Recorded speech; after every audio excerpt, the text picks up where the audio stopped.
میں آتی ہے کہ بدلہ کوئی بھی نہیں ہے، بدلے ہم ہیں اس لیے حالات بدل گئے، بدلے ہم ہیں اس لیے لوگوں کے نظریات بدل گئے، بدلے ہم ہیں اس لیے لوگوں کے افکار بدل گئے۔ آپ کہیں گے ہم کیسے بدلے؟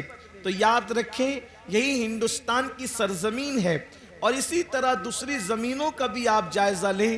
جب تک کہ مسلم جوانوں کا حال یہ تھا، جب تک مسلم قوم کا حال یہ تھا کہ اللہ اکبر، میری قوم اپنی راتوں کو اللہ کی خشیت کے ساتھ، اللہ تبارک و تعالیٰ کے خوف کے ساتھ مصلوں پر اپنے گناہوں کو یاد کر کر کے آنسو بہایا کرتی تھی، اس وقت تک مسلمانوں کی عزت کا سورج مکمل طور پر اللہ اکبر، جیسے سر پر سورج انسان کے آتا ہے اور انسان دیکھتا ہے عروج کے وقت، اسی طریقے سے مسلمانوں کی عزت کا سورج مکمل طور پر بلندی پر تھا۔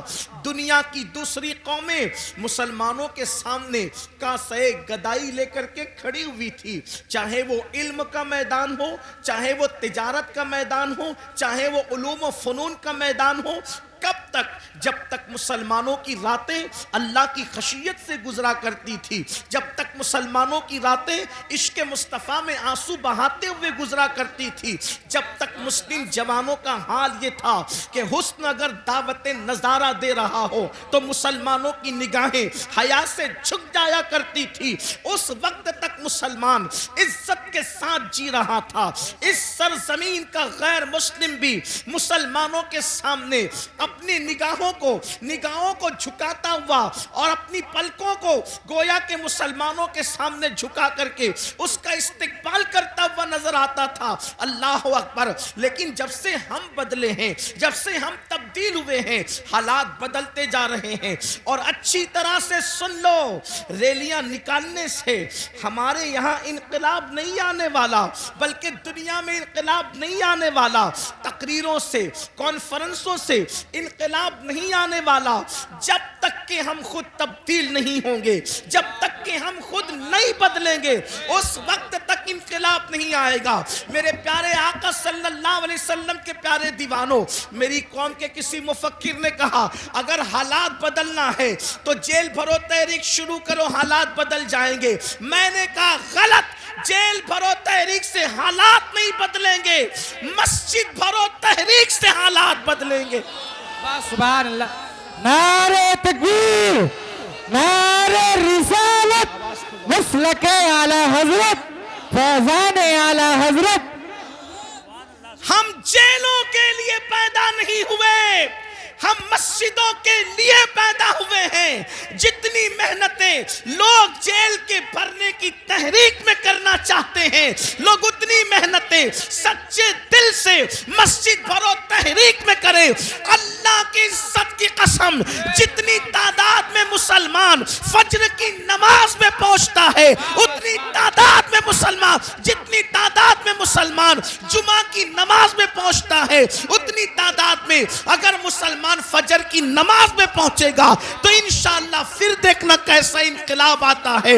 اس لیے کہ لوگ کہتے ہیں موجودہ حالات میں کیا کریں کہ انقلاب آئے گا، موجودہ حالات میں کیا کریں کہ انقلاب آئے گا۔ یاد رکھنا موجودہ حالات میں اللہ کی طرف رجوع ہونا پڑے گا، اس کے رسول کی طرف رجوع ہونا پڑے گا، وگرنہ یاد رکھنا آج جلسوں کے نام پر میری قوم ہزاروں کی تعداد میں جمع ہو رہی ہے، میری قوم لاکھوں کی تعداد میں جمع ہو رہی ہے، اور ہم اس پر پھول رہے ہیں میرا جلسہ کامیاب ہو گیا، ہزاروں لوگ جمع ہو گئے۔ یاد رکھنا میرے نبی نے تو ایسی پبلک کا اعلان آج سے 1450 سال پہلے فرمایا تھا، شاید وہ دن تو آج نہیں آ گیا۔ اللہ کے حبیب غیب دا نبی صلی اللہ علیہ وآلہ وسلم نے فرمایا ایک وقت میری امت پر ایسا آئے گا کہ لوگ دین کی باتیں دل کو بہلانے کے لیے کریں گے، لوگ دین کی باتیں رسمی طور پر کریں گے۔ میرے آقا صلی اللہ علیہ وآلہ وسلم کے دیوانوں، دل بہلانے کے لیے ہم جمع تو ہو جاتے ہیں، بلکہ دین سننے کے لیے جمع ہو جاتے ہیں۔ کیا دین پر عمل کرنے کے لیے جمع نہیں ہو سکتے؟ کیا دین پر عمل کرنے کے لیے ہم نہیں آ سکتے؟ اللہ اکبر۔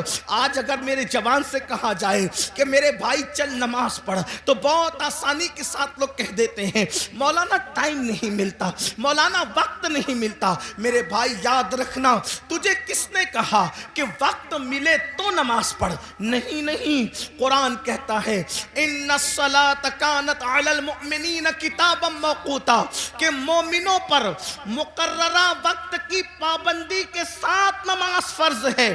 یعنی وقت ملے تو نماز نہیں، پہلے نماز پڑھو، پھر وقت ملے تو دوسرے کام کرو۔